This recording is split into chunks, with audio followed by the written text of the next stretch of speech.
Oke guys, balik lagi sama gue Aryo di versi lengkapnya gitu ya untuk di YouTube.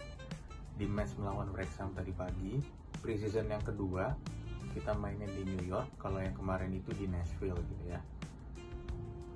Untuk Liverpool untuk di babak pertama menurunkan pemain seperti ini guys. Nah, kalau dari segi permainan, Liverpool itu seperti yang tadi gue bilang di TikTok dan Instagram, perbedaan kalau misalkan Liverpool memainkan striker seperti ini dan tidak memakai striker seperti itu. Kalau misalkan ini kita bahas di babak pertama yang tidak memakai striker dulu ya guys. Kalau misalkan Liverpool tidak memakai striker, otomatis dari segi formasi itu kemungkinan bisa 4-2-3-1 atau 4-4-2 atau malah 4-3-3 tapi pakai false nine. Nah, tadi pagi yang menjadi pemain terdepan, gue tidak bilang striker ya, pemain terdepan itu adalah Kumas. Kenapa Kumas? Karena menurut gue dari segi line up atau dari segi team sheet gitu ya, daftar tim, Chiesa tidak ada. Menurut gue ada masalah dari kebugaran Chiesa. Gue jujur gue nggak tahu, gue nggak mencari tahu dan gue tidak mendapatkan info dari Instagram maupun TikTok yang jelas bahwa Chiesa itu kenapa. Tapi menurut gue ini ada masalah kebugaran dari Chiesa sendiri. Makanya kalau di match melawan Sunderland, strikernya itu ada dua, Wright sama Chiesa. Tapi kalau misalkan di match melawan West Ham ini, striker hanya satu, yaitu si Wright. Kalau misalkan Isak sudah masuk ke dalam latihan, cuman masih terlalu dini atau masih terlalu cepat untuk memainkan laga preseason. Sama kayak Weir, sama kayak Gravenberch gitu ya. Alhasil di babak pertama kita tidak memakai striker, dan kalau dari segi permainan, kalau dari segi pressing, Liverpool itu menunjukkan, oh ya gua ini mempunyai tipe pemain yang pelari, oke?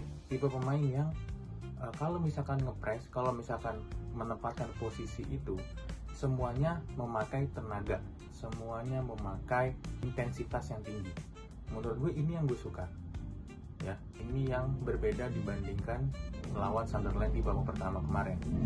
Kalau misalkan di babak pertama ini, walaupun tidak ada gol dan walaupun chance create-nya sedikit, ya paling mentok si Jus Abe lah yang hampir gol cuma tidak jadi gol gitu ya. Tapi kalau dari keseluruhan, cara ngepresnya ini kelihatan banget guys, bagus banget. Cara penempatan posisinya itu sudah jelas di babak pertama ini, apalagi didukung dengan Szoboszlai sebagai kapten gitu ya. Lalu untuk di babak kedua, hampir ya mungkin ada 4 pemain, 5 pemain yang diganti gitu ya. Memang harus menjaga kebugaran untuk match selanjutnya.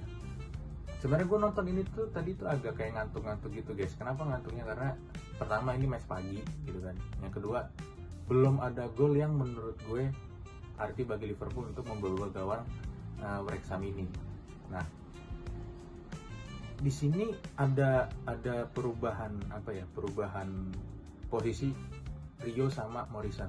Di match melawan Sunderland, Morrison di kanan, Rio di kiri. Tapi kalau di melawan Wrexham tadi pagi, Rio itu di kanan dan Morrison di kiri. Menurut gua ada bagusnya kalau misalkan kita jadi mendatangkan Barcola, which is Barcola itu memposisikan dirinya, dan menurut gue semua pelatih tahu, semua pemain juga tahu Barcola itu akan bermain di sektor kiri. Jadi untuk Rio ini, karena dia mempunyai skill yang bagus, punya cara lari yang bagus, dia bisa ditaruh di kanan. Dan match tadi pagi itu Rio membuktikan bahwa walaupun dia tidak berada di posisi idealnya, dia bisa menyusahkan musuh atau menyusahkan back kiri musuh gitu ya. Alhasil ada kombinasi dengan Szoboszlai gitu ya. Szoboszlai dia sebenarnya ada lari juga dari sektor kirinya, cuma dia lebih mengarah ke Rio. Rio agak gocek sedikit, ngeco sedikit, ada di situ shoot, bolanya deflect dan masuk ke arah kanan gawang gitu ya. Dari cara ngepres balik lagi gue sangat suka gitu ya. Gue sangat suka cara Liverpool ngepres yang 2 match ini sudah diperlihatkan, sudah dipertontonkan oleh Liverpool gitu ya. Yang gue bisa ambil kesimpulan dari match ini, walaupun golnya hanya 1, tapi kita bisa ngeliat guys cara ngepresnya, cara memposisikan pemainnya itu benar-benar kita bisa menunjukkan bahwa Liverpool itu harusnya seperti ini. temponya seperti ini, cara mainnya seperti ini, dan ngototnya itu seperti ini gitu ya. Oke guys, segini aja dari rekapan lengkapnya. Mungkin kalau dari segi gol ya cuma satu gitu ya.